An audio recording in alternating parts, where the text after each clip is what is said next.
জয় মাতারা। বিছানায় বসে খাওয়া কি উচিত না উচিত নয়, একাধিক প্রশ্ন কিন্তু অনেকের থাকে। তাই অতি অবশ্যই কিন্তু তাদের জন্য এই ভিডিওটা বিশেষ কিছু ইনফরমেটিভ হচ্ছে। দ্বিতীয় ভাব থেকে কিন্তু আমরা মুখকে বুঝি, অর্থাৎ আমরা যে খাচ্ছি, মুখ থেকে খাচ্ছি, সেটা কিন্তু দ্বিতীয় ভাব থেকে বুঝি।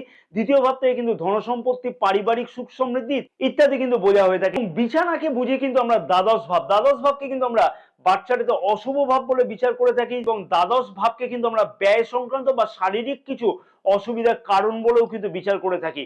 তাই দ্বিতীয় ভাবের সঙ্গে দ্বাদশ ভাবের কিন্তু বিশেষ কানেকশন এখানে লক্ষ্য করা যাচ্ছে। অযথা কিন্তু ধন সম্পত্তি ব্যয় হবে, পারিবারিক কলহ কিন্তু অতি অবশ্যই বৃদ্ধি পাবে যদি বিছানায় বসে খাওয়া হয়, এবং পারিবারিক সুখ সমৃদ্ধি কিন্তু অকারণেতে বিশেষ কিছু বিঘ্নিত হতে লক্ষ্য করা যাবে। এটিকে কোনো উপায় দ্বারা কিন্তু ঠিক করা যাবে না। অতি অবশ্যই কিন্তু বিছানা ছাড়া বাড়ির যে কোনো স্থানেতে বসে খাওয়া উচিত। বিছানাতে খাওয়া দাওয়া করলে কিন্তু অযথা ধন সম্পত্তি ক্ষয় হতেই লক্ষ্য করা সম্ভব হবে।